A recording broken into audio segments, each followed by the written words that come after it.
Esse tema de responsabilidade penal, eu resolvi incluir dessa vez aqui no curso. Na verdade, não é para a gente entrar, enfim, nos procedimentos do processo penal em si, mas é para a gente ter uma noção que também existe na atividade médica um risco de ordem criminal. A gente, enfim, fala-se muito em responsabilidade civil, porque é a que mexe diretamente na parte mais sensível do ser humano, que é o bolso.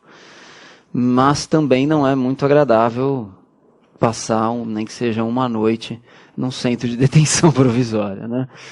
Aguardando a transferência. Então, existe. E eu acho que assim, a ideia não é... eu não sei se tem algum médico no curso. Aqui presencial não tem, né? Sempre tem pelo menos um ou dois médicos que participam. Não sei se a distância tem, mas enfim. Não é assustar, não é colocar nenhum tipo de faca, né, no pescoço do médico. Mas eu acho que a nossa função como advogado é saber desses riscos e, enfim, fazer um trabalho preventivo até, né? Para que eles não ocorram. E vocês vão ver que tem coisas aqui que podem ser mais frequentes do que a gente imagina. Então, eu acho que esse trabalho preventivo em cima da responsabilidade penal, que não é muito comentado, né? Eu acho que é importante também. Eu vou fazer, enfim, a exposição e tal. Vamos ver se a gente consegue concentrar mais tempo no final para perguntas, para facilitar um pouco com o pessoal também do telepresencial. E aí depois eu vou comentar as questões com vocês. Teve bastante gente que mandou, achei bem legal, assim, foi bem... né? Alguns não mandaram. Mas acho que teve uma participação grande, foi bacana. Muito bem. O primeiro artigo que eu quero comentar com vocês é o artigo 66 da Lei das Contravenções Penais. Esse daqui dá para se dizer que é o que está mais próximo ao dia a dia do médico. Porque esse artigo 66, ele vai... Opa, voltou? Ele diz o seguinte: deixar de comunicar à autoridade competente. 1. Crime de ação pública de que teve conhecimento no exercício de função pública, desde que a ação penal não dependa de representação. 2. Crime de ação pública de que teve conhecimento no exercício da medicina ou de outra profissão sanitária, desde que a ação penal não dependa de representação e a comunicação não expõe o cliente a procedimento criminal. O que significa isso? Pelo inciso primeiro... Opa! Ele está nervoso aqui, vamos ver se agora fixa.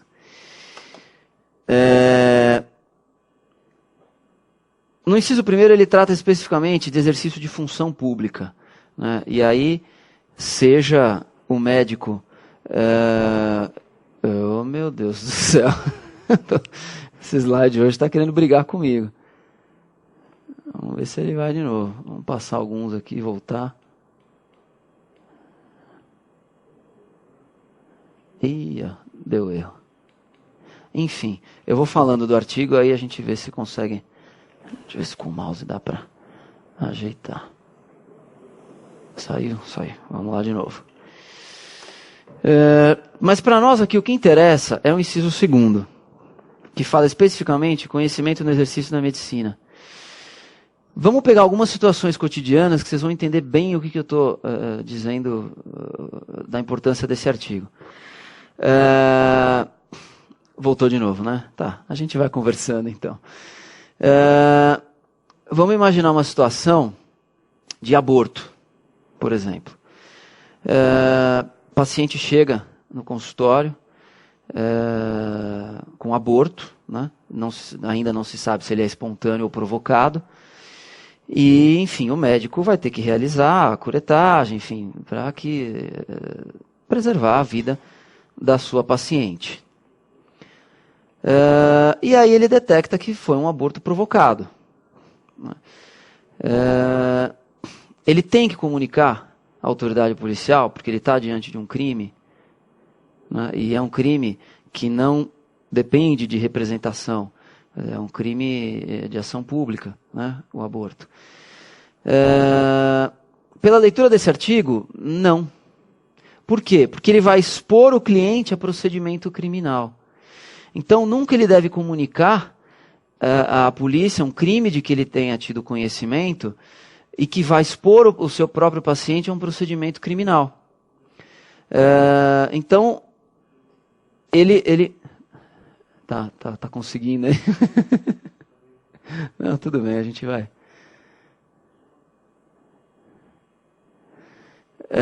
Então ele não está obrigado a fazer essa comunicação, né? E mais, se ele o fizer, ele pode até estar incorrendo em outros tipos de responsabilidade, né? Por revelação do sigilo profissional, enfim.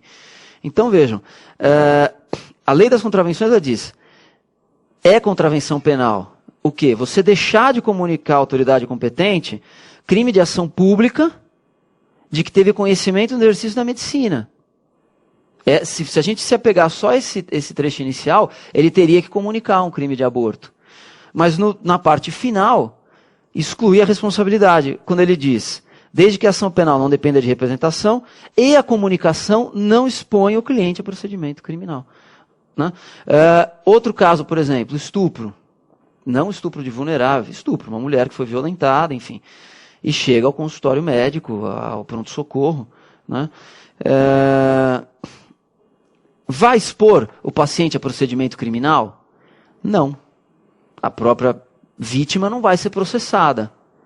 Só que aí a gente volta um pouquinho no mesmo inciso e diz o quê? Desde que a ação penal não dependa de representação. É uma ação que depende de representação. Então ele não pode passar por cima da vontade da vítima e comunicar a ocorrência desse crime.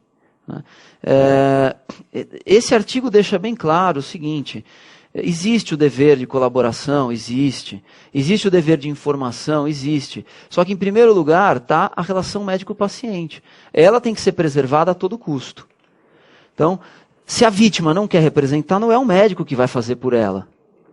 E mais, se a vítima cometeu um crime que ela vai porque, vamos imaginar o seguinte, é evidente que o aborto, enfim, está previsto, é crime, está no Código Penal. Só que a paciente que provoca um aborto e tem a possibilidade de ir ao médico e saber que vai ser processada, ela vai acabar não indo. Né? E aí o risco dela, enfim, morrer é muito maior. Né? Então existe essa proteção na própria lei das contravenções penais. Quer dizer, o médico deve preservar esse sigilo, não deve comunicar o crime se a própria paciente que vai ser processada, enfim, vai sofrer. A relação médico-paciente, na verdade, vai servir como elemento para ela sofrer um processo criminal. Né? Não, aí se for menor, aí a gente cai no crime de ação pública, enfim, aí é outro tipo de proteção. Por isso que eu falei, não é o estupro de vulnerável. O estupro de vulnerável tem outro tratamento na legislação. Aí, enfim, aconselha-se que seja comunicado conselho tutelar, enfim, vara de infância, Ministério Público da Infância e Juventude, né? Porque aí não vai, tem que ser apurado, é um vulnerável que está sendo. Mas nesses casos, e que acontece, principalmente o de aborto provocado, acontece muito, né? Então, quer dizer, o médico se vê naquela situação, comunica ou não comunica, ele não deve comunicar. Né? Ele tem a proteção legal para isso. Muito bem. Agora ele... tá aqui.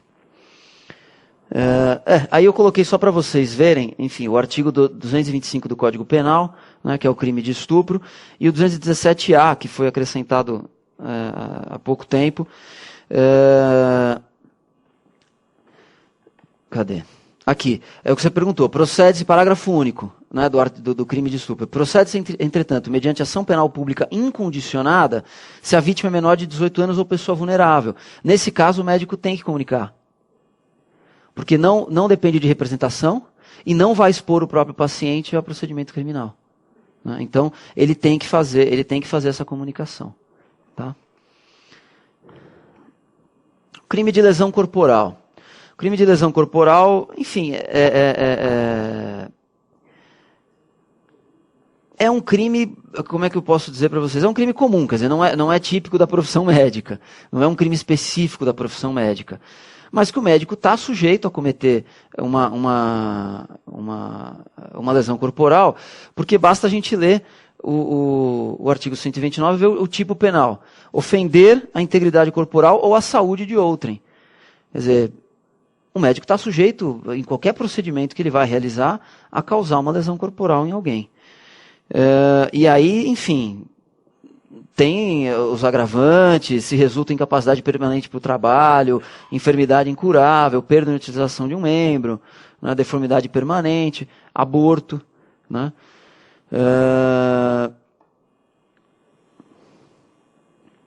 Se resulta a morte, né? Agora tem aqui, cadê? Aumenta-se a pena se ocorrer.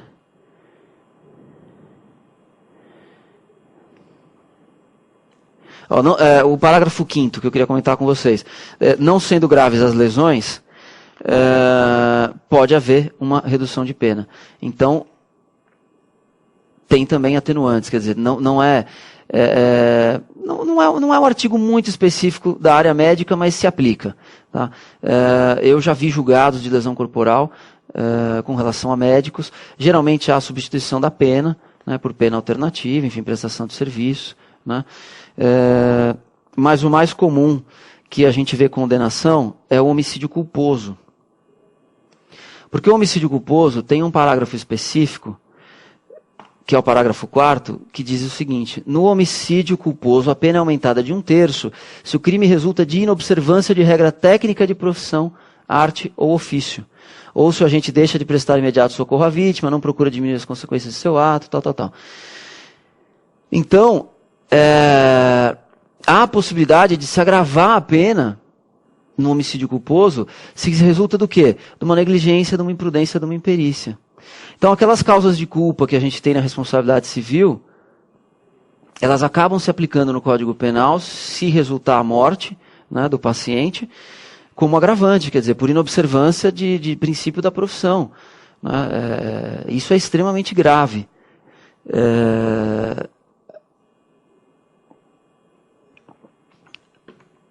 Vejam que assim, a gente tem as 3 esferas, né, administrativa, que é o ético profissional, a gente tem a responsabilidade civil e a gente tem a criminal. Elas são absolutamente autônomas e independentes. Mas a gente começa a achar ligações entre elas que podem ter aí reflexos. O resultado de uma pode refletir imediatamente no resultado da outra. Né? Então, quer dizer, se ele tiver numa escala, se ele tiver uma condenação por uma negligência, imprudência ou imperícia no âmbito ético-profissional, isso pode ter um reflexo imediato no cívil, porque a gente tem aí, e isso a gente observa que acontece no judiciário, o julgamento no âmbito ético, ele é um julgamento que é feito técnico, né? É um julgamento pelos pares, que a gente chama, quer dizer, é médico avaliando médico. Então, é um julgamento que, para o judiciário, é altamente técnico. Né? Muitas vezes ele substitui até o próprio laudo pericial do processo judicial.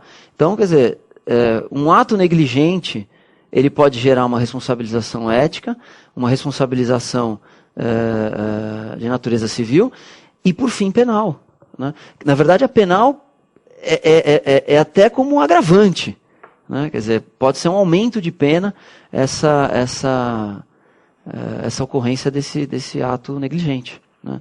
Então, enfim, por mais que o homicídio culposo também seja um crime comum, né, não é um crime específico da área médica, mas tem uma aplicação forte na área médica quando a gente vê o parágrafo 4º.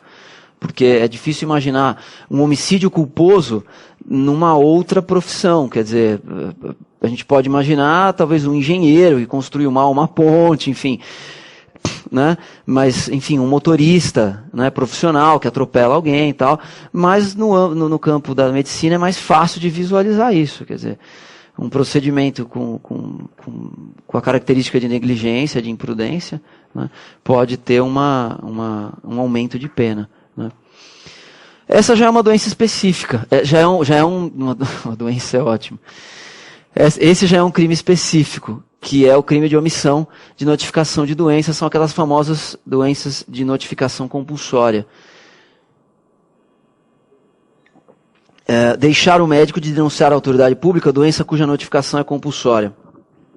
E essa, assim, acho que foi o maior exemplo que eu tive na área penal para conseguir entender o que é uma norma penal em branco. Eu não sei se vocês se recordam da época da faculdade ou quem atua nisso. A norma penal em branco é aquela que depende de uma outra norma para ser preenchida. O seu tipo penal, ele só se caracteriza com o auxílio de uma outra norma. Então, como é que funciona a notificação compulsória? De tempos em tempos, saem portarias da Vigilância Sanitária com a lista das doenças que devem ser notificadas. Então, para ver, por exemplo, controle de epidemias, né, enfim, pode ser que uma gripe que começa simples e se torna uma epidemia, ela entra nessa lista e passa a ter a notificação compulsória. Então, é um crime que, sozinho, ele não significa nada. Ele precisa de uma outra norma para preencher. E essa norma, enfim, hoje, geralmente vem pela Vigilância Sanitária, enfim, a Agência Nacional, a Anvisa, né, edita as portarias, o próprio Ministério da Saúde, para que haja esse controle. Então o médico é obrigado a comunicar nesses casos. A gente tem algumas doenças que são meio que permanentes, como tuberculose, enfim, dengue. São doenças que, enfim, pelo alto índice, né, elas acabam figurando sempre nessas listas, né. A tuberculose é uma delas, enfim, sempre faz um bom tempo que ela continua como na lista de notificação compulsória. Então esse é um crime bem, bem específico.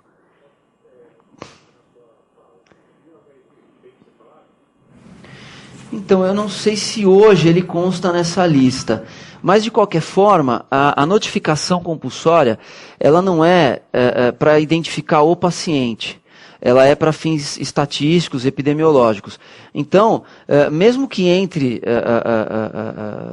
hoje, eu não sei te dizer, o HIV eu não sei se hoje está na lista, mas ele não identifica o paciente, quer dizer, ele identifica a doença e a existência de um paciente com essa doença. Então, é só para fins epidemiológicos. É só para fim de controle, inclusive para saber quais regiões que está tendo mais foco de determinada doença, né, para controlar essas ações de saúde pública. E aí, enfim, o médico deixando de fazer essa comunicação, ele vai incorrer nesse crime específico. Omissão de socorro não é um crime típico de médico, apesar da gente ouvir falar muito na área médica, né, de omissão de socorro. Na verdade, a omissão de socorro é um crime que qualquer um de nós pode cometer. Você vê alguém em situação de perigo e não fazer absolutamente nada, você está cometendo o crime de omissão de socorro. É evidente que agrava a situação se você tem um médico, quer dizer, que pode naquele momento atender. E geralmente esses crimes de omissão de socorro, eles se caracterizam em porta de hospital, quer dizer, aqueles hospitais lotados, enfim, pessoas no corredor, né? E aí você tem um paciente que chega, não consegue ser atendido, e alguém acaba respondendo pelo crime de omissão de socorro. Geralmente é o médico responsável, o diretor clínico, o diretor técnico, né? Acaba sendo responsável pela ocorrência desse crime de omissão de socorro. E ele tem o parágrafo único: a pena é aumentada da metade se da omissão resulta lesão corporal de natureza grave e triplicada se resulta a morte.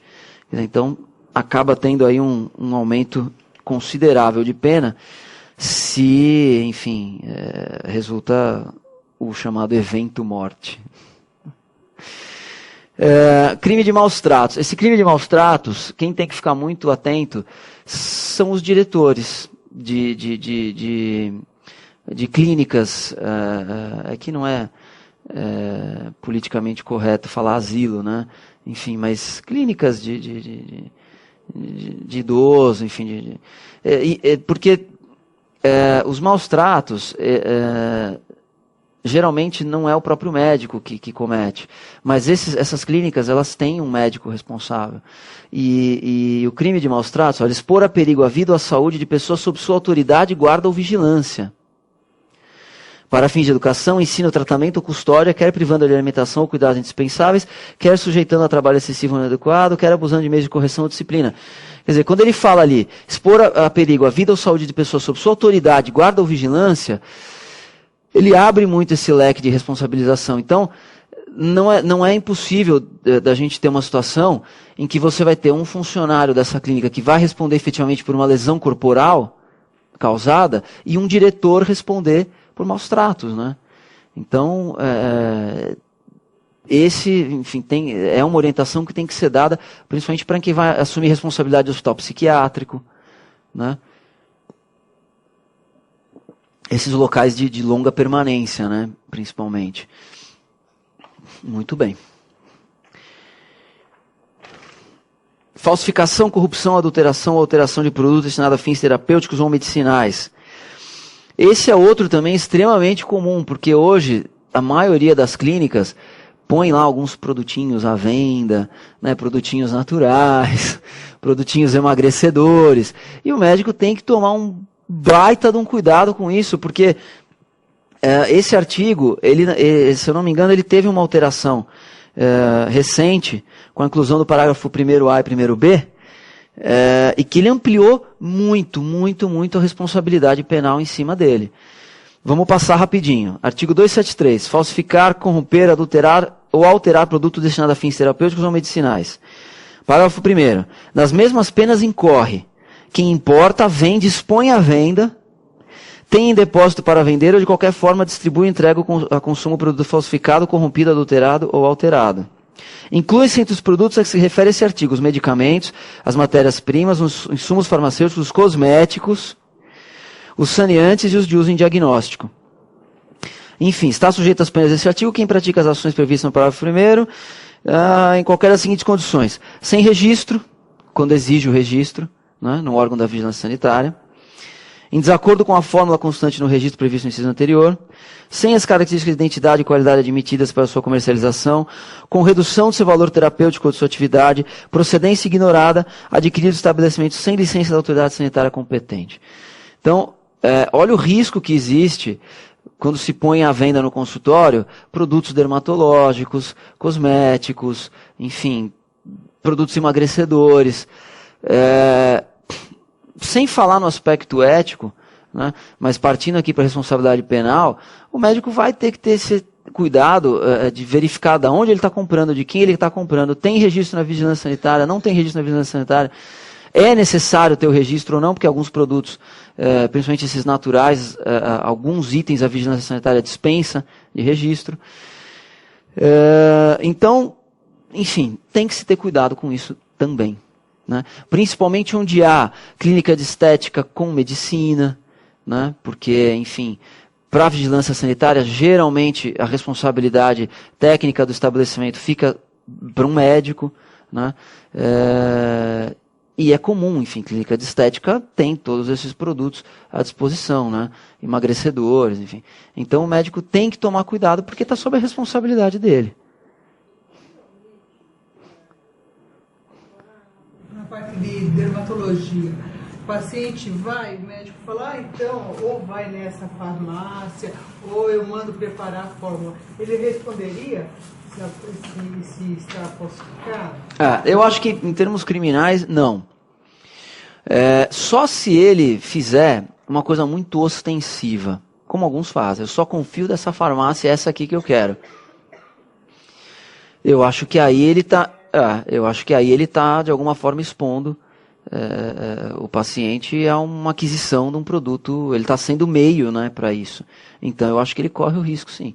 Ele, enfim, ao fazer isso, seja porque ele confia demais, seja porque ele recebe algum benefício com essa indicação, ele está correndo esse risco. Né?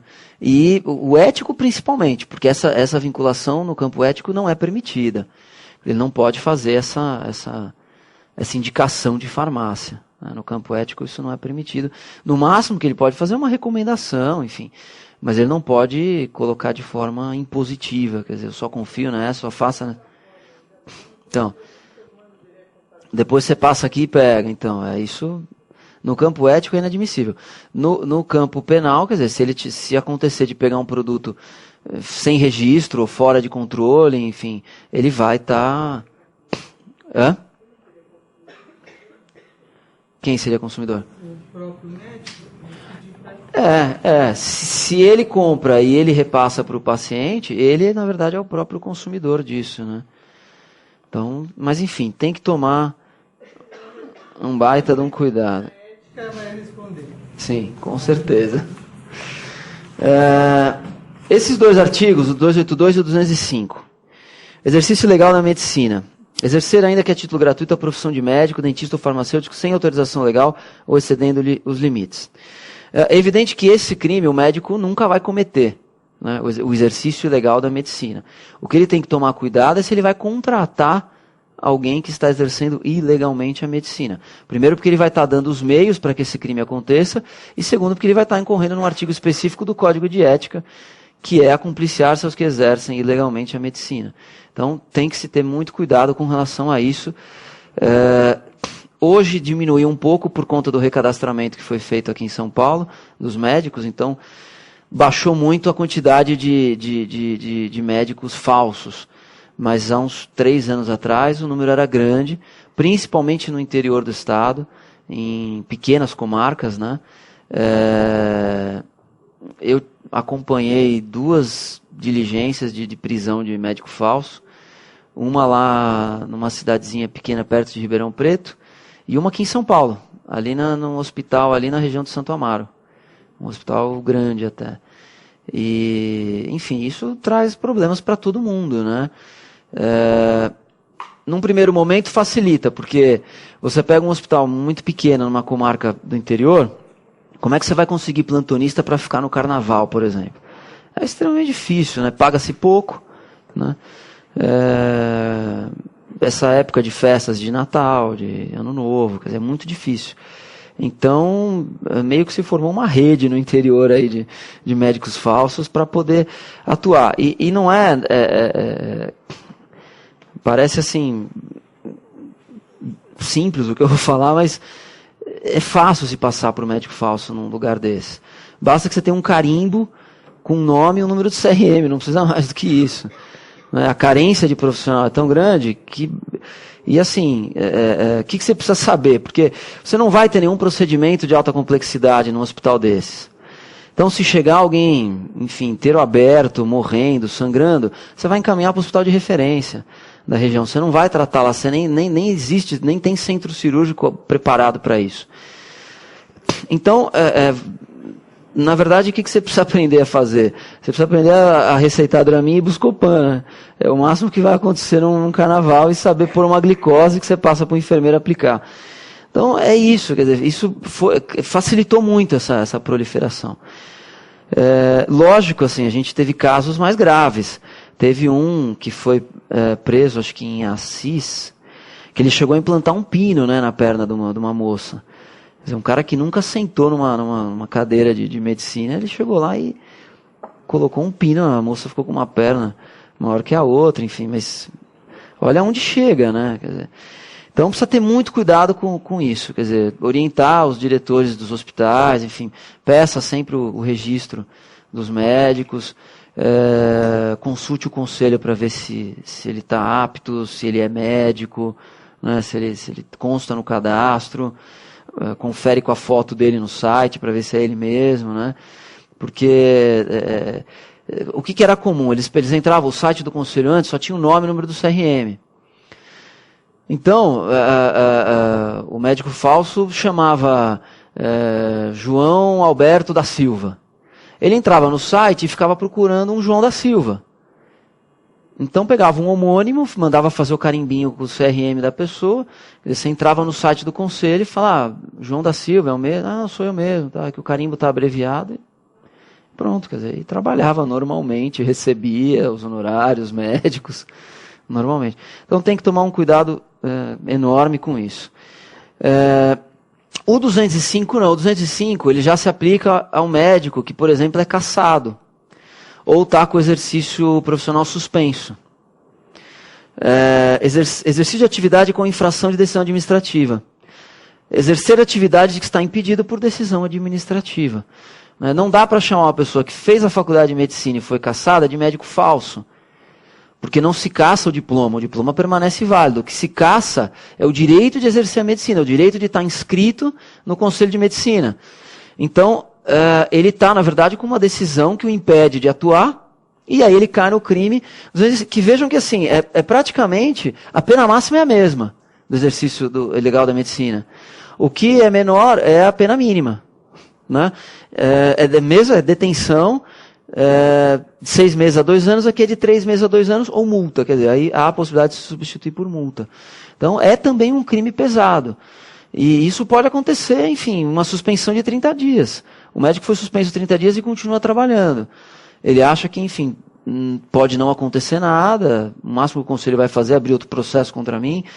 Não, ele pode incorrer num crime também, porque ele está impedido de exercer a profissão naquele período. Certo?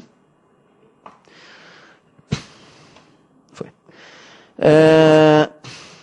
Aqui, na verdade, tem algumas coisas que eu já falei ontem para vocês, que eu acabei adiantando um pouco.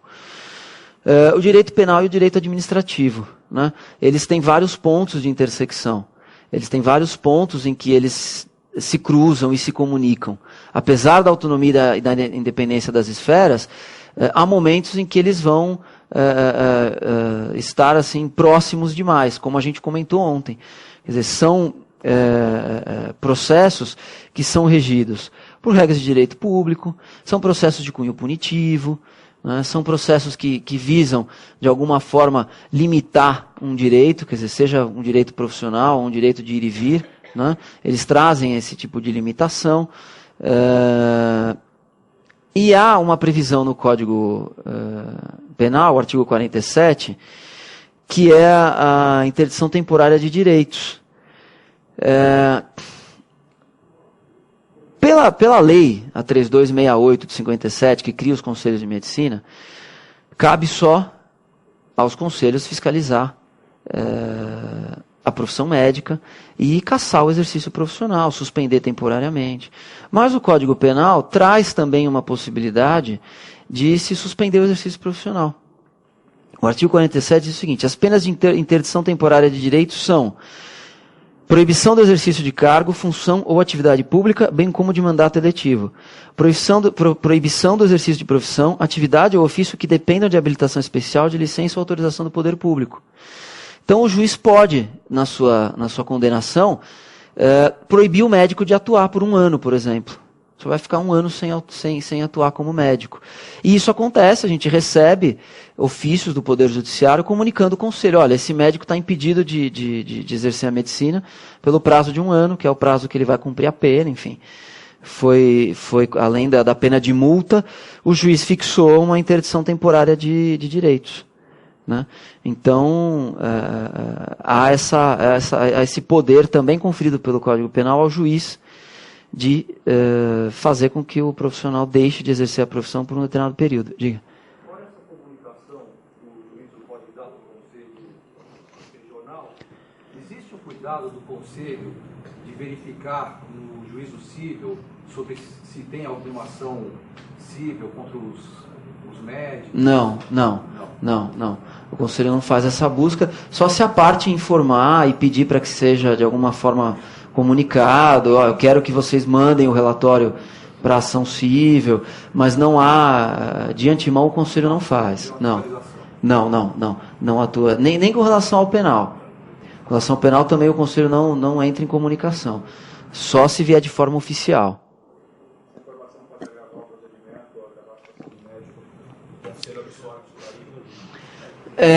Aí vai muito de conselheiro para conselheiro. Tem conselheiro que vai juntar isso no processo e não vai considerar. Vai dizer: não, aqui é a esfera administrativa, estamos em cima de um ilícito ético e pronto. E vai ter conselheiro que vai considerar isso na hora de dar o seu voto. Não, houve a condenação no criminal, ele foi punido, foi preso, enfim. Para reincidência não, para reincidência só usa os antecedentes do próprio conselho. Então só usa as condenações administrativas. Aí aplica a reincidência. Então, se ele foi condenado, transitou em julgado no âmbito administrativo, quando ele vai ser julgado de novo, vem a ficha corrida, enfim, com os procedimentos que já transitaram, e aí a possibilidade de agravar. Oi? Ele pode pedir, depois de 5 anos, ele pode pedir para limpar a ficha dele. Então, ele faz a reabilitação, excesso na cassação. Mas nas outras penas, ele entra com o pedido de reabilitação, depois de 5 anos, zera completamente. a ficha. E aí, se ele cometeu mesmo, aí não conta a reincidência. Exatamente. Eu vou na esteira do colega, mas um pouquinho diferenciado. Eu tenho 2 casos, não vou citar o nome, você deve conhecer, ele estava na Rebouça, lá ele foi suspenso, conseguimos suspensão dele, agora ele está aqui na Bento de Andrade. Só queria saber, ele está suspenso, entrou com mandado de segurança, liminar foi tirada dele, exercer a profissão, só que o conselho em si, ele tem alguém que vá no consultório dele para ver se ele sabe, porque ele era o dono do escritório. Você vai na Bento de Andrade, passando Joaquim Grava por ali, você vai olhar o nome dele, é o último agora. Ele era o primeiro, era o dono da casa. Tá. Agora ele é o 4º ou 5º médico. Mas está exercendo, porque a cliente falou, pô, você viu, está suspenso, mas está lá, ele mudou o nome e tal. E sexta-feira você acho que foi consultado, porque a Record me chamou para falar de uma reportagem que saiu daqui do Bisturi, da perna do menino que foi queimada no Rio de Janeiro. Sei. Me chamaram como presidente da comissão da OAB. Tá. Me chamaram para falar. E na hora de falar, eu falei, ok, isso eu não vou entrar no mérito com relação ao Conselho Regional de Medicina. Ele está suspenso, fulano está suspenso, mas isso daqui tinha carteira falsa no Rio de Janeiro. Isso não me cabe a mim, lógico. Nós estamos falando com um advogado, eles estão ouvindo uma pessoa, um presidente de uma comissão. Sim. Aí alguém do Conselho fala com relação à fiscalização. Tá. Mas não entrou nesse mérito. Porque é o que eu estou perguntando. Eles queriam que eu respondesse isso que eu estou te perguntando. Como é que fica a situação dele suspenso, caçada liminar dele exercer a profissão de medicina, de médico, ele está lá com o nome no 4º, 5º, a clínica era dele na Rebouça, depois ele mudou para outra, o nome dele está lá, ele só sumiu da televisão. Tá. Ele não está fazendo mais cara de artista nenhuma, está sumido, ele está desaparecido, mas ele está lá, e você pode passar de sábado, o carro dele está ali encostado, ele está ali. Entendi. Então, essa fiscalização, como é feita pelo Conselho? Essa fiscalização, não existe como é que eu posso dizer, um trabalho, seria até preventivo, né? Não existe essa fiscalização. Se houver uma comunicação, o Conselho vai e fiscaliza. O que acontece hoje é que o Conselho, em termos fiscalizatórios, pelo menos aqui em São Paulo, ele não está tendo perna para vencer o volume de fiscalização. Primeiro pelo seguinte, o Ministério Público, principalmente o Ministério Público Estadual, ele tem uma boa parceria com o Conselho, enfim, hoje acho que nem tem mais aquele grupo, mas tinha o GAESP, que era o Grupo de Atuação em Saúde Pública, né, que participava em muitas diligências com o Conselho, e o Ministério Público percebeu que o Conselho tem um aparato melhor do que a Anvisa, do que, enfim, os outros órgãos de fiscalização. E o Conselho está muito sobrecarregado com isso. Agora, se aparecer alguma denúncia, alguma informação, o Conselho vai e fiscaliza. Só que nesse caso, ele vai fiscalizar e não vai poder fazer nada. Porque essa pessoa que está suspensa... mas o processo, na verdade, o processo ético, não. Porque a partir do momento que ele tem o seu exercício suspenso, ele sai da jurisdição do Conselho.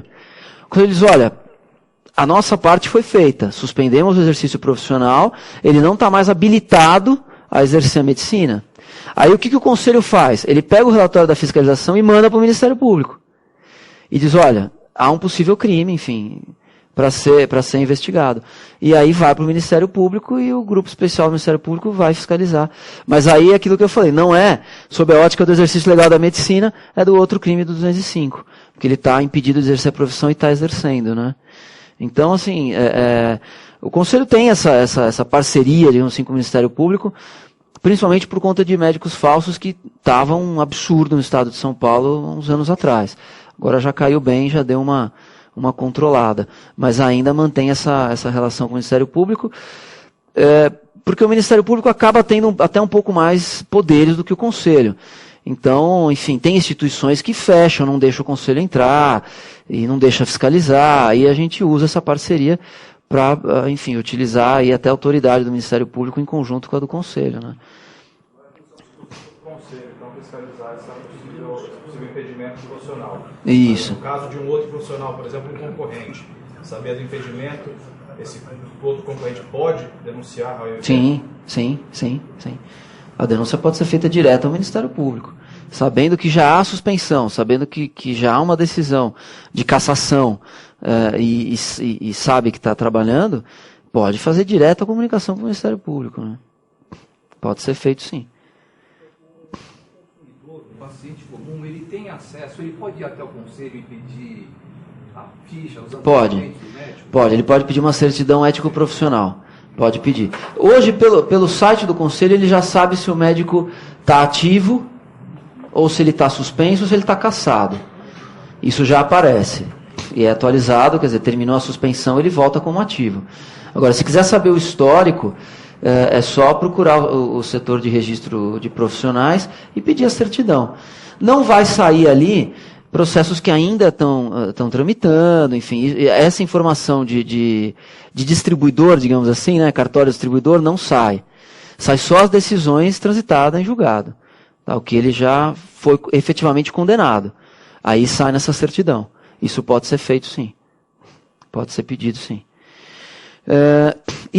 Um ponto em comum, né, é a inexistência material do fato ou se constata que o réu não foi o autor do crime. Quer dizer, se no processo penal se verifica a inexistência material do fato, não há como se punir no processo ético. Quer dizer, o fato não existiu.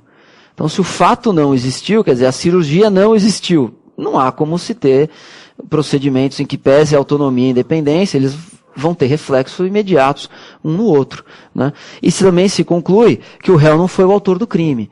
Quer dizer, não dá para o conselho punir o médico dizendo que ele fez a cirurgia e no processo penal se comprovou que ele nem no hospital estava naquele dia. Então, vai ter essa relação. Nesse momento, os processos vão se cruzar. Quer dizer, não há como ter uma decisão tão contraditória assim. Né? Pode haver culpabilidade em um, absolvição em outro? Evidente que pode.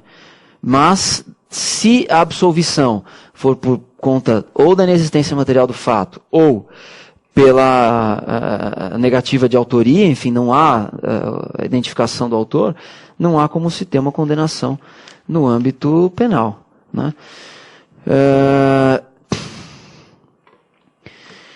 Pois bem, responsabilidade penal não tem assim muito mais do que isso que eu passei para vocês.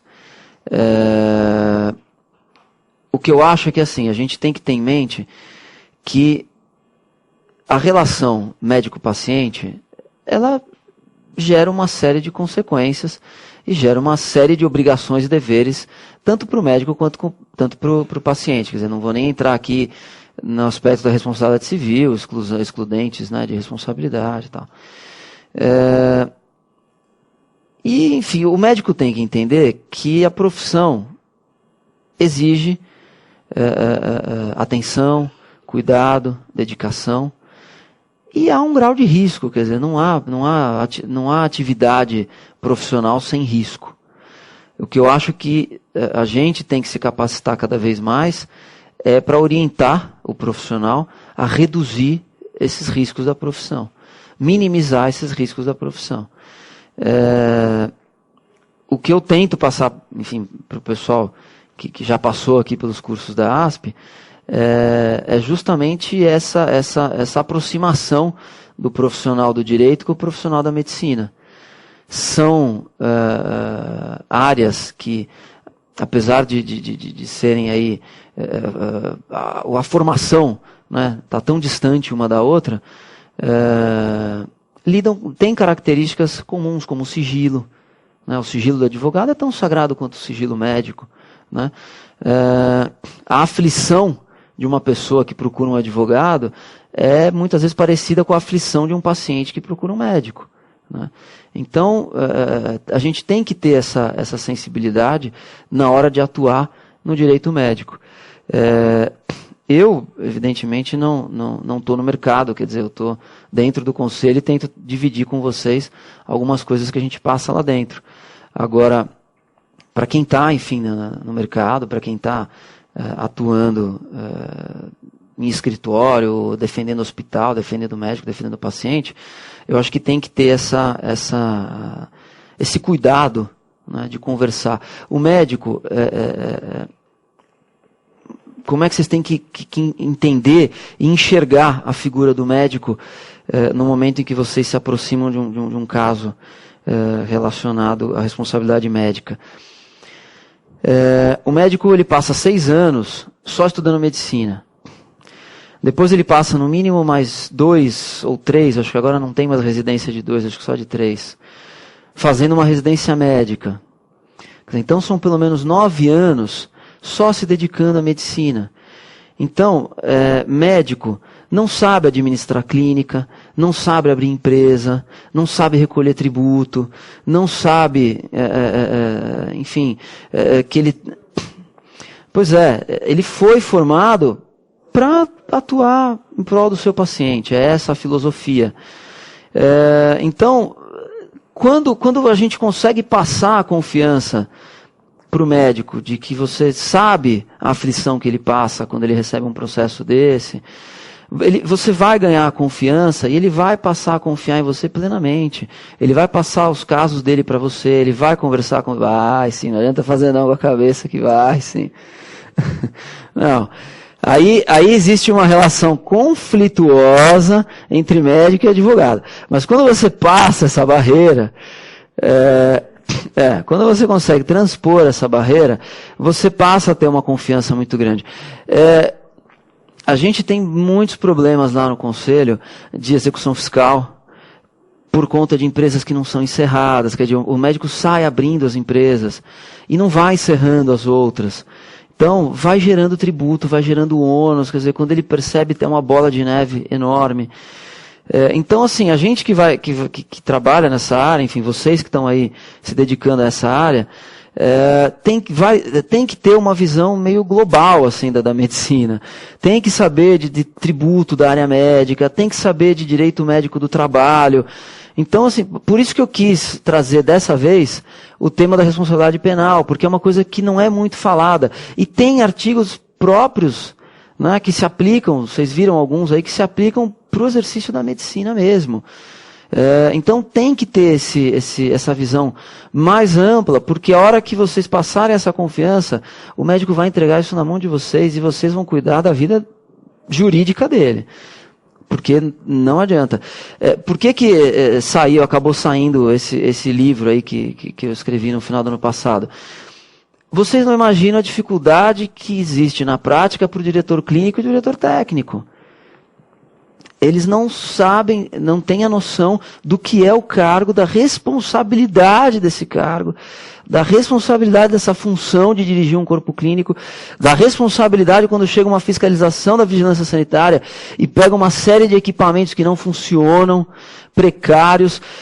Então não é fácil, não é simples. O médico deveria ter na sua formação pelo menos 1 ano aí de administração, 6 meses de noções básicas de direito, para ele saber os caminhos que ele tem que seguir. Aparece, gente, no conselho, o médico recebe a citação da ação em casa, não sabe o que fazer com aquilo e guarda. Quer dizer, às vezes já até passou prazo de contestação, já vai dar revelia, e ele não sabe, ele vai procurar uma orientação porque ele não tem noção do que é aquele documento que ele recebeu. É uma citação numa inicial, você tem que procurar um advogado, fazer a defesa. Né? Execução fiscal, em que sentido? Não, a execução fiscal nossa, das anuidades. Das anuidades, pessoa jurídica e pessoa física. O Conselho, enfim, por todos aqueles conceitos que eu passei ontem para vocês, ele se utiliza da lei de execução fiscal. Tá? Então ele segue o rito da execução fiscal. São 8h15. Enfim, eu tenho só mais um slide para passar para vocês, que eu vou deixar mais para o final. Será que tem pergunta do pessoal que está à distância? Como é que é? Sobre o TAC. Tá. Eu vou ver se eu consigo passar rapidinho, só para a gente conversar algumas coisas sobre o TAC. Eu vou abrir agora para ver se o pessoal quer fazer pergunta, para a gente ter, porque eu ainda tenho as respostinhas de vocês aqui, para ver o livro. Depois, eu me comprometo a responder diretamente as respostas por e-mail de quem mandou, enfim, fazer meus comentários e tal. Eu não vou comentar uma a uma aqui, tá? Todas foram muito boas, é isso que eu posso dizer, assim, não teve nenhuma que eu olhei e fiquei de cabelo em pé na hora que eu li. Todas elas seguiram, enfim, mais ou menos aquela linha que a gente conversou ontem. Algumas eu achei que faltou fundamentar, algumas eu queria que tivesse, enfim, fundamentado com artigos do código, qual código e tal. Algumas foram concisas, mas foram muito boas, outras foram longas, mas e também foram muito boas. Mas a ideia, enfim, eu acho que o objetivo principal era fazer justamente vocês raciocinarem em cima do que a gente conversou ontem. Regras de direito público, aproximação com o direito penal, utilização subsidiária do Código de Processo Penal. Então, acho que isso foi o caminho, fico feliz que as respostas vieram bem tranquilas. Vocês querem fazer perguntas? Vocês querem perguntar alguma coisa agora? Porque aí a gente abre para perguntas e... Vamos lá. No âmbito administrativo, se houver a mesma pena, não há reincidência, é isso mesmo? Não. No âmbito administrativo, a reincidência, primeiro, ela só é levada em consideração pelas próprias decisões administrativas. Quer dizer, a condenação criminal, por exemplo, não gera reincidência. E depois de 5 anos, o médico pode pedir a reabilitação e aí zera. Mesmo que ele tenha cometido a mesma infração há 7, 8 anos atrás, não vai ser utilizado como reincidência. Porque ele se reabilitou, ele passou o período sem cometer outra infração, então ele vai estar plenamente reabilitado. Tá? Se estiver dentro do processo de reabilitação e de prazo de reabilitação, houver a mesma ofensa... A reincidência. É utilizado como reincidência, sim. Isso também vem sendo utilizado de pouco tempo para cá. O Conselho não tinha esse hábito de usar a reincidência e os próprios conselheiros tinham muita dúvida se podia usar, quando podia usar, como que podia usar, se pode usar processo em andamento, se tem que esperar a aplicação da pena. E hoje, enfim, isso já está mais ou menos organizado pela seção de processos. Quando vai para julgamento, o processo já vai com as decisões transitadas em julgado. Enfim, aí dá para se utilizar como reincidência, né? Eu estou com um grande número de clientes que o grande problema que ele tem é com propaganda. Bom, se a doutora está com um grande número de clientes, eu já estou feliz, né? A gente já sabe. Por isso eu estou falando de médico, advogado. Para quem pedir dinheiro emprestado aqui no final. Receber de médico. Mas diga lá, programa com publicidade. Exatamente, está muito grande e aí tem este problema da reincidência. Quer dizer, se o médico chega lá para explicar o método só indo numa televisão, no canal, no meio de publicidade, já fere isso? Explicar?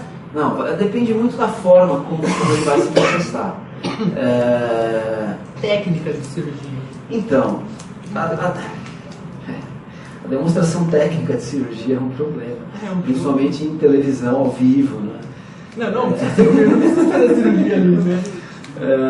Mas, enfim, não é aconselhável esse tipo de exposição. Né?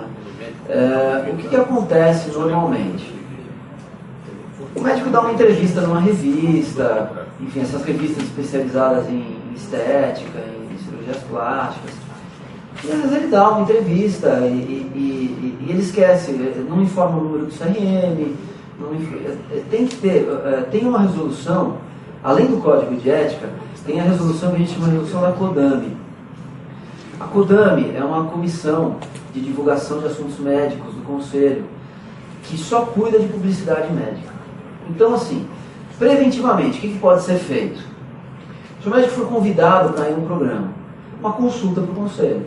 Olha, fui convidado, o programa é assim, assim, assim, vai ter uma exposição de uma cirurgia gravada, o paciente autorizou, estou aqui com autorização, posso participar, quais os cuidados que eu tenho que tomar para participar. E aí ele vai ter a consulta, enfim, dizendo como é que ele tem que se portar em termos éticos. Né? Se for uma única vez, quer dizer, ele deu uma entrevista, a entrevista às vezes até meio distorcida pela própria revista, que faz aqueles recortes. Qual que vem sendo o procedimento do CODAME? Chama um número grande de médicos que estejam nessa mesma situação, é dada uma palestra para eles sobre publicidade médica, limites, enfim, a forma como deve se portar, o que deve constar. E aí ele assina esse termo de conciliação. Ele assina o termo de ajuste de conduta, dizendo que ele não vai mais fazer, enfim, esse processo fica... Na verdade é uma sindicância, porque ainda não é processo. Então a sindicância vai ficar suspensa por 1 ano, 2 anos, 6 meses, depende do ajuste que for feito, depende da gravidade, da publicidade, e aí nesse período ele não pode cometer nenhum outro delito da mesma natureza. Então, esse é o tratamento que vem sendo dado à publicidade no âmbito do Conselho. O Conselho tem tentado fazer um trabalho educativo com essas palestras. Então, tem sido bom o aproveitamento. A gente percebe que tem sido baixo o número de reincidências. Né? Nessa palestra eles acabam pegando as orientações que precisam, porque não é que não pode dar entrevista, não é que não pode participar. Né? O que não pode, e o Conselho briga muito, é a venda do resultado. No fundo é isso. É o antes e o depois, né? É o antes e o depois, é o compromisso de que vai ficar bonito, é o compromisso de que vai ficar maravilhoso, que é um tratamento revolucionário. Né? Então, é isso que o Conselho tenta coibir. Tratamento revolucionário. Isso tem bastante. Esse termo é muito utilizado. O CODAN é um órgão interno? É uma comissão interna. Acho que você tinha levantado a mão. Sim, a minha pergunta no caso de uma denúncia no CRM, o paciente ele pode ter acesso ao prontuário dele no hospital para que fundamente ou crie provas para isso? Pode. A regra é que o próprio paciente pode ter acesso. Aliás, a regra do prontuário diz que o prontuário pertence ao paciente e fica sob guarda do hospital. Então, a qualquer momento ele pode ter esse acesso. Tá? O que está sendo muito discutido hoje em dia é um parecer do Conselho Federal de Medicina quanto a paciente falecido. O Conselho Federal de Medicina deu um parecer no começo desse ano, não. Acho que foi no ano passado, no meio do ano passado. O próprio site do Conselho Federal é fácil de ver os pareceres que eles soltaram no ano passado. Mas, enfim, ele proíbe qualquer pessoa de ter acesso a esse prontuário do falecido. Ele diz que não pode ser fornecido, enfim, não há como se chegar, exceto por ordem judicial ou requisição do Conselho, mas fica assim muito vago e fica uma regra extremamente complicada para acesso a paciente, prontuário de paciente falecido. Existe algum prazo? Eu requerendo isso no hospital? Não existe prazo? Não tem prazo fixado. Tá. O Não tem hospital, prazo por exemplo, fixado, fala mas daqui a 10 dias eu te forneço. Tem que ser um prazo razoável, digamos assim, porque se começar a transparecer que o hospital está obstando o acesso, quem vai responder no conselho é o diretor clínico. Esse paciente provavelmente vai denunciar no conselho dizendo, olha, não estou tendo acesso ao meu prontuário, e o conselho vai chamar o diretor clínico para saber por quê, o que está acontecendo. Tá? O artigo 106 do Código de Ética veda o uso de placebo para pesquisa médica. Como que o conselho administra isso? Por exemplo, uma pesquisa que tem que usar uma pessoa com placebo e outra pessoa com medicamento eficaz. Como fica o uso do placebo pelo conselho? No âmbito do conselho, fica um pouco difícil até a fiscalização. Na verdade, o que o conselho faz com relação à ética em pesquisa? A primeira coisa que o conselho quer saber é se tem autorização do CONEP para fazer a pesquisa. E quem fiscaliza é o CONEP, é o Conselho Nacional de Ética em Pesquisa. Então, não é qualquer pessoa, qualquer hospital, qualquer médico que pode sair fazendo uma pesquisa. Ele tem que fazer todo um projeto de pesquisa médica, encaminhar para o CONEP vai aprovar, e na verdade quem vai fiscalizar isso é o próprio CONEP. O Conselho acaba fiscalizando de uma forma meio transversa. Quer dizer, se tiver alguma denúncia, se tiver alguma comunicação de irregularidade nessa pesquisa, aí o Conselho vai entrar e vai tentar verificar o que de fato está acontecendo. Enfim, qual é essa diferenciação que está sendo feita de placebo, enfim, quais são os métodos que estão sendo utilizados. Mas ele vai depender muito do CONEP. nesses casos Porque de é viés de esquisito, o pesquisa. artigo 106 veda a conduta do médico usar o uso de placebo em seres humanos. Só que como que vai fazer a pesquisa, então? Sem placebo. Tá, vocês não tem nada um código. Deixa eu só lembrar o teor desse artigo. Essa parte de pesquisa médica, ela foi muito discutida É que eu não concordo com esse artigo 106, porque o placebo é essencial para a pesquisa médica, para mim também. Vamos ver como é que está aqui, só para eu lembrar.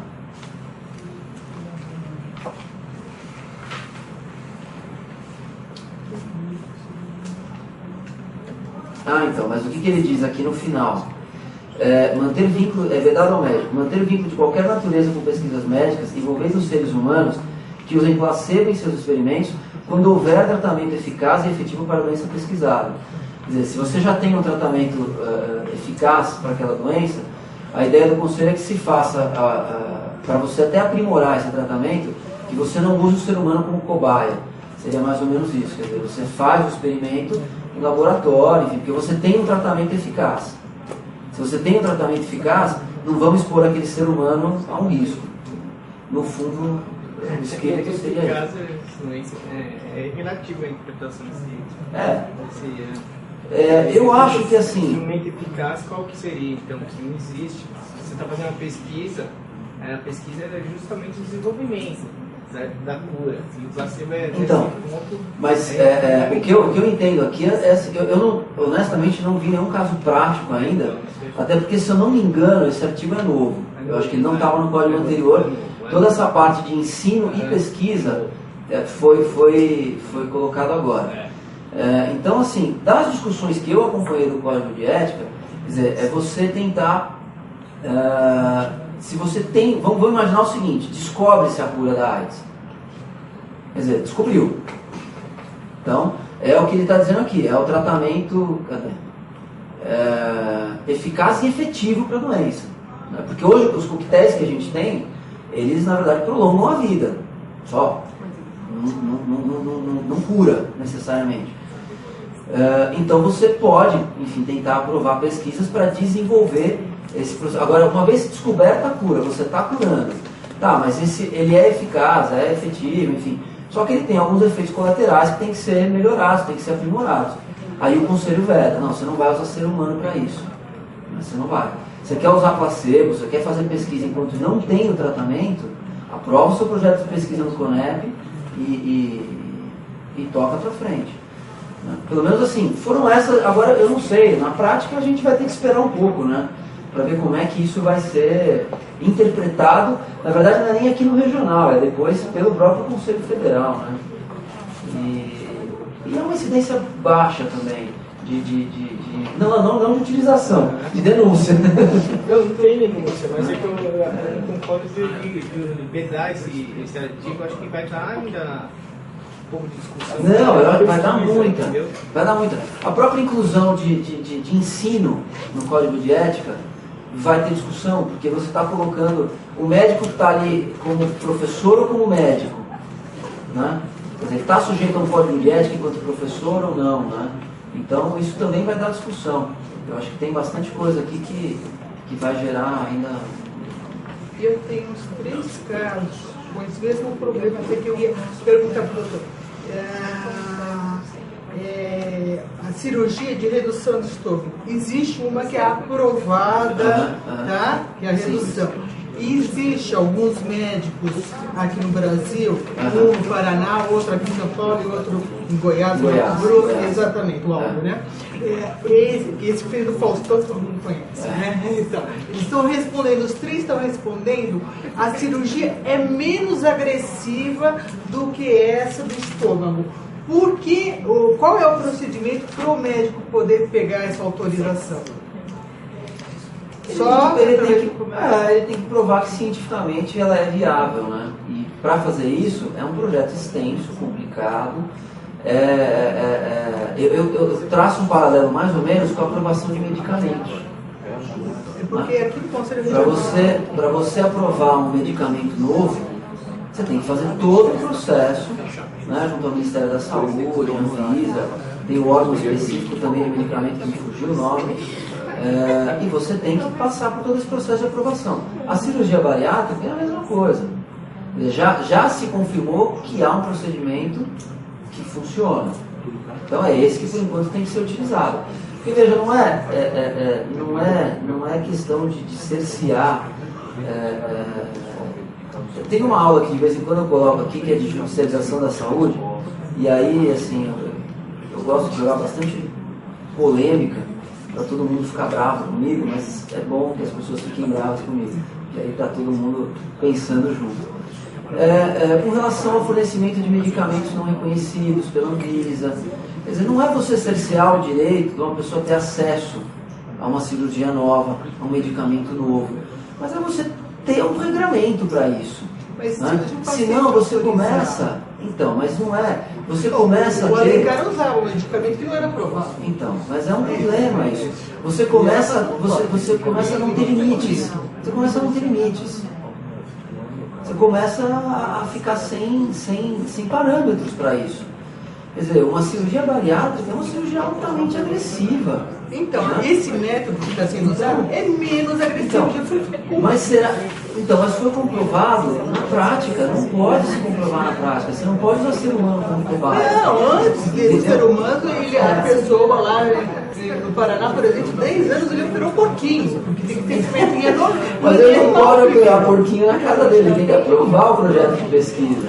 É isso que... Já viu como que ele era aprovar? Você falou, vai demorar 30 anos. É não tem muito necessidade. extenso. É muito extenso. Se pode o principal, por que não pode o acessório? É isso que eu não estou entendendo. Saúde pública, né?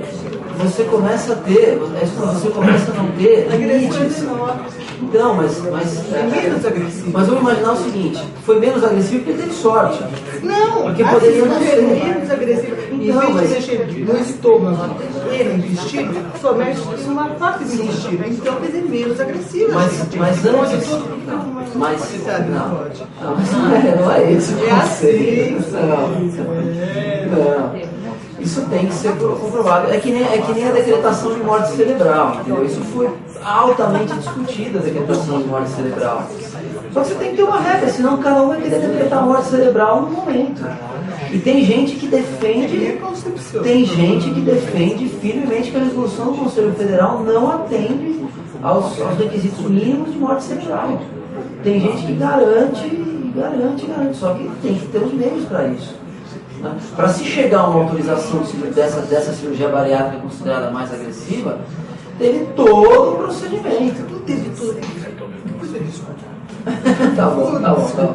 Vamos focar. Vamos focar. Doutor, o senhor disse que os médicos assim, não têm muita prática com lidar com impostos, uma parte jurídica, mas pelo que eu estou vendo, eu tenho poucos casos. Os médicos que a gente aciona por responsabilidade civil, eles são defendidos por grandes escritórios de advocacia. Parece que já tem seguros para os médicos. Hoje tem o seguro de responsabilidade civil, né? Que o Conselho também é contra, enfim, para que não acabe acontecendo o que aconteceu nos Estados Unidos. O seguro lá acabou com a profissão médica em algumas especialidades. Primeiro porque, assim, você tem a certeza de que a indenização vai ser paga. Então, para o médico, para o paciente, para o juiz, a situação fica absolutamente tranquila.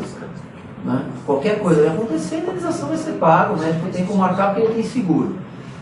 Inclusive lá, nos Estados Unidos, os termos de consentimento informado têm cláusula de seguro, em que o paciente assina e está ciente que ele vai poder pedir uma indenização máxima do valor segurado. Tem cláusulas específicas. Só que assim, algumas especialidades lá não existem mais. Pediatria, quase impossível. Ginecologia e obstetrícia, quase impossível. Então acabando, porque o custo dessa medicina foi ficando muito alto. O médico tem que fazer um seguro que lá se tornou caríssimo, porque as indenizações lá são altíssimas. Então isso vai inviabilizando, né? Então, mas eu te interrompi, desculpa, continua. Mas o caminho da nossa medicina, dos médicos aqui é o mesmo, não é? Está seguindo o mesmo caminho. Seguro, então... Está seguindo o mesmo caminho. Está seguindo o mesmo caminho. Principalmente nas atividades, geralmente as atividades médicas que dão um lucro maior, são as que têm maior risco. Então, o risco do pediatra no seu consultório ele é pequeno. Só que ele ganha menos, porque ele basicamente vive de consultas. Ele não tem procedimentos de alta, só se ele for cirurgião especializado em pediatria, enfim. Mas se ele for um pediatra de consultório, ele não tem, né? Então, o seguro dele é barato. O seguro de pediatria não é caro, é um seguro barato. Agora, nesses grandes procedimentos, os seguros também são altos. Cirurgia plástica é um seguro altíssimo, cirurgião cardiovascular é um seguro altíssimo. Então, há o receio que isso comece a inflacionar a medicina. Porque o médico vai querer se recorrer a desses seguros. Hoje já há hospitais que exigem do médico o seguro para contratá-los. Inflacionar, o senhor está querendo dizer perder a qualidade da medicina? Perder a qualidade e aumentar o custo. Quer dizer, o nosso plano de saúde, que já é caro, vai ser mais caro ainda. Porque o médico vai incluir o custo do seguro no contrato dele com o plano de saúde. O plano de saúde vai repassar para nós consumidores. Então é um perigo isso. Qual é o gasto do médico do plano? A folha do plano de saúde, o gasto com o médico? Não. 6%. É muito baixo. Mas eles vão sempre repassar para o consumidor. Você pode dizer existe os pontos. E há o risco da perda da qualidade também, sem dúvida. Quer dizer, você passa a ter um profissional que, em tese, ele sabe que está isento de responsabilidade. Só que é isso, quer dizer, ele está isento de responsabilidade civil. O seguro não vai cobrir a responsabilidade penal dele. Então, quer dizer, se caracterizar um homicídio culposo com o agravante daquele parágrafo 4º, não adianta ele ter seguro. Ele não está totalmente segurado. Também não vai cobrir uma punição no âmbito administrativo, né? Execução. O médico não recebe os honorários. Ele pode ingressar com uma execução ou ir numa delegacia, não vai ferir o código de ética? Não, pode. Fazer ação de cobrança de horários? Pode. Tranquilamente. O código ainda permite que ele disponibilize para o juiz os prontuários para comprovar, desde que ele tenha os cuidados para não revelar os dados do paciente. Mas ele pode juntar informações, a lista de pacientes que ele atendeu, algumas coisas nesse sentido, ele pode fazer. Porque agora o paciente virou moda, né? Faz a cirurgia, não deu certo, assusta o chefe. Sim. Exatamente. Eu acho que não chegou perguntas, né, do pessoal de longe. Então, vamos caminhar para o nosso encerramento. Diga. Consentimento informado. Eu li alguns do doutor, mas eu achei muito assim, vazio, né? O termo de consentimento informado, ele hoje já considerado na prática um documento médico, que na verdade ele deriva do dever de informação. No Código anterior de Ética de 1988, ele já estava previsto o dever de informação do médico. O médico deve informar o paciente os riscos, as consequências, enfim. Já era uma obrigação. Só que na prática faltava um documento, né? Porque ficava a palavra do médico contra a palavra do paciente numa eventual ação judicial. Então, criou-se essa... Opa, agora estou me ouvindo mais aqui. Criou-se essa necessidade de estabelecer um documento. Esse documento ele tem que ser simples, ele tem que ser em linguagem, não pode ser termo altamente técnico, porque senão o paciente não entende, né? Assim, partindo para o finalmente, numa ação judicial, o juiz tem que entender aquele termo de consentimento.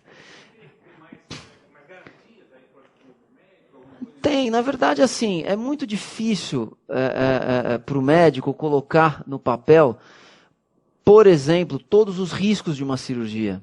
É muito difícil. Como é que ele vai colocar? Primeiro que se ele colocar tudo, o paciente não opera. Não opera. Então, segundo, ele tem que ter um extremo cuidado com essa informação, porque isso pode eventualmente agravar o estado de saúde do paciente. Dependendo da informação, o paciente se deixa abater e ele vai ficar muito pior do que ele estava. Então, assim, não há uma regra geral para termo de consentimento. O que há são alguns cuidados. Então, assim, isso tem que ser feito antes, dentro do consultório, com calma, com uma explicação tranquila, sem pressa. Não se pode dar termo para assinar dentro do centro cirúrgico, como eu já vi. Né, que o paciente está lá com aquela roupinha bonita, né, que só tem a parte da frente, e chega um documento para ele assinar, enfim, ele nem sabe o que ele está assinando, quer dizer, não vale absolutamente nada isso. Então, ele tem que ser claro, mas, enfim, não dá para se criar um modelo de termo de consentimento. Você pode estabelecer para algumas especialidades, mas varia muito do próprio paciente. Quer dizer, o estado de saúde do paciente é que vai acabar gerando um termo de consentimento maior, menor.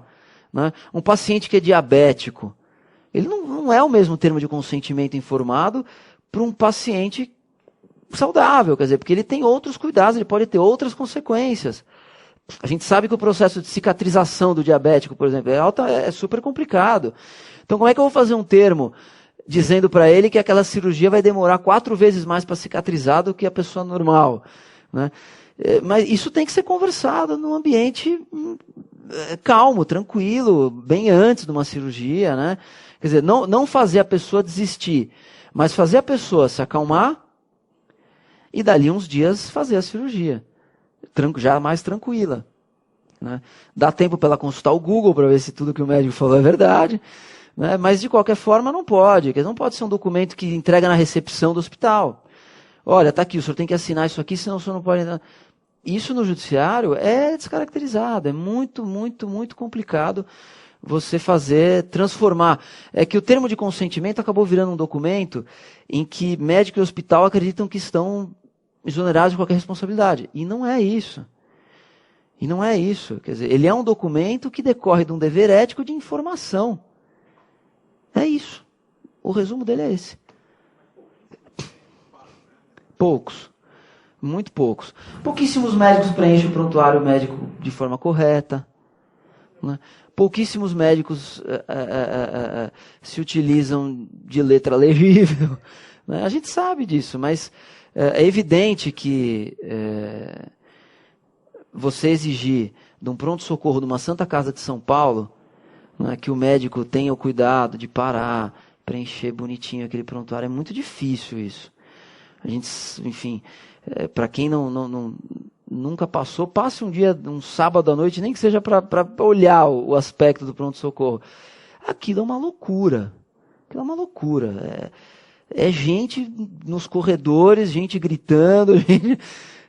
O médico não dá conta de cumprir uma obrigação dessa. Né? E é aquilo que eu falei para vocês ontem. Qual é a chave num processo? Contextualizar. Né? Agora, aquele médico que está num hospital do porte, por exemplo, de um Albert Einstein, de um sírio-libanês, ele tem condições de exigir condições melhores de trabalho. Né? Não dá para colocar os dois na mesma balança. Né? É a mesma coisa. É também contextualizar. É não exagerar, não criar fato, é mostrar exatamente o que aconteceu. Porque o que a gente vê muitas vezes no conselho é uma reclamação exagerada, às vezes muito mais sentimental do que técnica. Né? E não é isso. Não é isso. Foi o que eu falei ontem para vocês, quer dizer, cada um tem que ter direito ao que tem direito. Afinal de contas, né? A gente não pode pensar jamais num enriquecimento ilícito e, por outro lado, também não pode pensar numa total ausência de responsabilidade do médico. Quer dizer, ele cometeu um ato, quer dizer, não adianta. Eu acho que a briga maior é para não desmoralizar o direito médico. Quer dizer, a pessoa que sofreu um corte no braço, que ficou com uma cicatriz, enfim, ela tem direito a alguma coisa. Ela tem direito a um ressarcimento de ordem moral. Agora, ela pediu uma pensão vitalícia porque ela ficou com... E tem gente que pede. Né? E isso favorece, na verdade, a própria defesa do médico. Porque desmoraliza aquele que está entrando com a ação. Né? É mais ou menos... A doutora vai brigar comigo de novo, porque eu vou falar do direito do trabalho. Mas é mais ou menos a mesma coisa. Quer dizer... É lógico que o trabalhador que trabalhou sem vínculo, que trabalhou sem carteira assinada, ele tem que entrar com a ação e tem que pedir, mas ele tem que pedir aquilo que é direito. Quer dizer, senão fica até mais fácil para a parte contrária rebater e desmoralizar a peça. Né? Quer dizer, fica uma situação em que A peça tem que ser técnica. Eu acho que é para isso que serve o advogado. Quando a gente chega à reclamação do próprio paciente, no conselho, a denúncia chega sem advogado, é uma coisa. É evidente que o paciente vai pôr uma peça altamente sentimental. A função do advogado, eu acho que nesse momento é filtrar o sentimento e mostrar, olha, aconteceu, errou, foi imprudente, foi imperito, foi negligente. Quer dizer, mostrar efetivamente isso. A chave do processo em si é essa contextualização, né? Tanto na visão do paciente quanto na visão do médico, né? Se tiver uma situação em que o médico efetivamente foi negligente,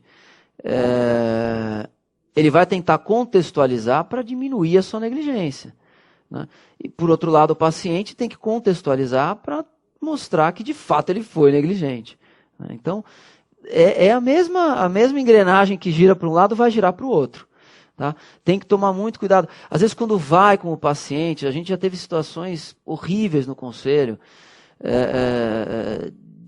até de violência física na sala de audiência, porque é óbvio que o paciente, um pai que perdeu uma criança, perdeu um filho, ele fica ensandecido. É evidente que ele quer justiça a qualquer custo, né? E essa, acho que é a nossa função como advogado, é filtrar. Olha, não, isso vai te prejudicar, isso não vai não vai melhorar, né, a tua situação, enfim. Se você não está bem para ir, não vai, eu vou te representando. Fica tranquilo, vamos ver as questões, as perguntas. Eu acho que é tirar o sentimento. Esse é o negócio, o advogado tem que filtrar o sentimento.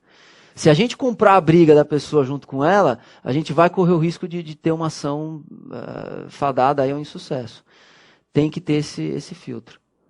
Mas é legal, é bom só quem que enfim, defende paciente. Tem mais alguém não que trabalha para paciente? Legal. Vocês sabem que eu acho que esse aqui é o quinto. Foi 1, 2, 3, 4. Acho que é o quinto curso que a gente faz aqui na ASP de Direito Médico, e é a primeira vez que tem mais de um advogado que defende paciente. O número tem sido baixo, e eu fico feliz que está aumentando, porque acho que isso tem que ser uma via de mão dupla. A gente tem que tratar o direito médico e da saúde, ele não é só para os profissionais da área médica, quer dizer, é uma área do direito, né? Então, eu acho que muito, muito interessante, muito bacana. Vocês desculpem se em alguns momentos eu acabei falando mais do lado médico, porque acaba sendo a grande maioria do pessoal, mas, enfim, se vocês tiverem dúvidas também, não só aqui, mas lá no conselho, pode consultar, pode entrar em contato lá que a gente está à disposição.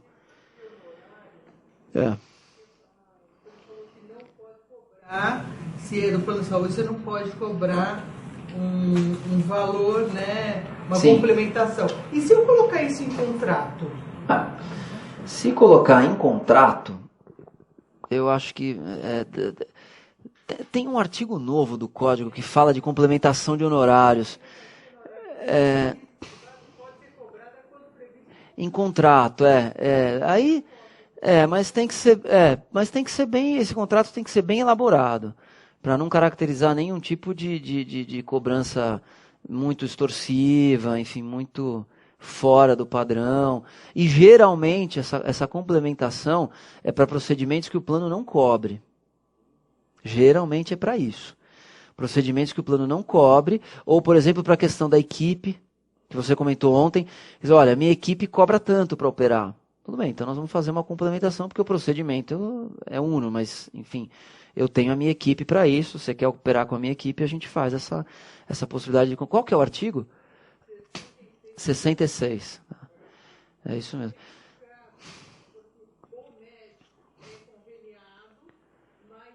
Opera pelo plano de saúde. Ele poderia colocar que no contrato que com relação ao plano vai ser restituído só ao hospital. Sim. Aí é um contrato de honorários. Contrato de honorários médicos. Tranquilo. É isso mesmo. Bom, a gente já está chegando perto do final. Eu vou passar o último slide para vocês, que na verdade é um slide que eu gosto sempre de encerrar, porque ele traz assim É um texto bem interessante que eu extraí de uma revista de direito de saúde pública. E vocês vão entender por que eu coloco no final. O texto diz o seguinte: num país de doentes e de analfabetos como o Brasil, a preocupação máxima, primordial de governantes conscientes deveria ser a do saneamento físico, moral e intelectual dos seus habitantes. Não há prosperidade, não pode haver progresso entre indivíduos ignorantes, e muito menos quando à ignorância se juntam a moléstia e os vícios, o abatimento físico e intelectual, a lesão dos órgãos essenciais. É esse desgraçamento o caso do Brasil, que conta seguramente 80% de analfabetos de várias moléstias evitáveis, vegetando pelas cidades, pelos campos e pelos sertões, consumindo sem produzir, anemiando a nação, ou pelo menos embaraçando o seu surto para o progresso e para a expansão. Belisário Pena foi um médico sanitarista e de uma época em que nem se existia conselho de medicina, né, e que ele viajava pelo Brasil, enfim, fazendo pesquisas, tratando as pessoas no seu caminho. E esse texto foi extraído de uma revista, ela foi publicada na Revista dos Tribunais de 1918. E eu acho interessante porque traz uma realidade que está muito próxima da nossa ainda, né? Então, quando a gente fala de responsabilidade civil, penal, administrativa, a gente não pode esquecer que acho que a grande responsabilidade do direito médico é a responsabilidade social. Eu acho que o direito médico está aí para não só visar proteção do médico, proteção do paciente, processo ético, processo penal, crime, mas eu acho que é tentar, eu não vou nem falar restabelecer, porque eu acho que nunca foi estabelecido, mas estabelecer uma responsabilidade social efetiva e firme com relação à medicina, à saúde. Eu acho que isso que o direito médico tem que cobrar muito. Eu acho que, assim, essas ações de responsabilidade civil, as ações éticas, elas refletem uma realidade que tem que ser enxergada. A saúde no Brasil está péssima. A saúde está ruim. O sistema de saúde não funciona. A gente tem um sistema de saúde que eu acho que, se não é o mais, está entre os 3 mais perfeitos do mundo no papel. O SUS é um sistema absolutamente perfeito. A Constituição foi fantástica. A nossa Constituinte foi fantástica quando incluiu o capítulo da saúde e depois a regulamentação pela Lei 8080, enfim, é fantástico, mas não funciona, não adianta. Então, eu acho que essa é a nossa grande responsabilidade quando a gente trata de direito médico. Lógico que a gente tem que defender os interesses do dia a dia, né, dos nossos clientes, porque o meu grande cliente é o Conselho de Medicina, de vocês são médicos, pacientes, enfim. Mas a gente não pode esquecer isso também, né? E por que eu falo isso? Porque às vezes a gente pega uma ação para entrar, enfim, com uma indenizatória contra um médico que errou, tal, mas a gente nunca pensa, por exemplo, em encaminhar uma cópia dessa ação para o Ministério Público. Fala, vai lá verificar as condições de saúde daquele hospital. Vai lá dar uma olhadinha, né? Encaminha uma representação para a Anvisa, encaminha para o Conselho pedindo uma fiscalização, porque é assim que a gente vai conseguir ir melhorando. Quer dizer, o médico que é processado também, reclama por melhores condições de trabalho. Às vezes a culpa nem é dele, mas ele vai responder o processo, porque na ponta foi ele que errou. Enfim, não tem o que fazer, mas a culpa, o hospital é ruim, o atendimento é ruim, né? Mas ele é que está na ponta do atendimento. Então, eu acho que essa responsabilidade social a gente não pode perder nunca de vista quando se fala de direito médico e da saúde. Eu acho que essa é a essência da coisa. Mas obrigado. Vou encerrar aqui.